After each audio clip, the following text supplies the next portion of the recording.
አረ ከነጋ አልበላውም በእናታችሁ። አይደብርም እንዴ? ይኸው ለቤት ያዝኩት ነው እንከይም ብላ። ወይኔ ማፈቅራት ልጅ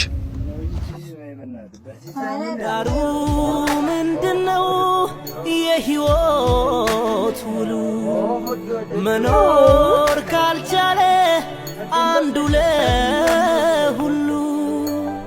እንዴ ፍቅር እንዴት ነሽ? ሰላም ነው አለሁልሽ። እናንተ ግን አይደብራችሁ? ሁሉ ጊዜ ከስወዳታ በምግብ እንኳን ራሳችሁ ቻለንጅ። ማን ነው ራሱን ያልቻለው? ደሞ እንዴት ነው የምታምሩ በእናታችሁ። ይሄ ጸጉሩን ቢላጭ ባልታይ ዘርቃ የመሰለ ልጅ ደግሞ ከኔ የተገናኛችሁት? አንተ እኮ ካልሶቹ እንዳለ አውጥቶ ወጥቷል እኮ እየቀመሰ ነው የሚገዛው መሰለኝ። አንተኛው ዝም በለኝ እሺ። አንጋፋ ድምጻዊ ምቀኛ አንተ ራሱ ዝም በል። ይሄኔ እኮ በዚህ እድሜው ቀበቶውን ብታወልቁት በሽንት ጨርቅ ታስሮ ነው የወጣው። ይሄ ምን አባቱ ስልኩ ራሱ ጠቃጠቆ እኮ ነው። እስኪ አውጣው አውጣ። ምን አባት በዚህ ነበር ተታረገልኝ። እኔ ገዛላለሁ። እሺ ማለት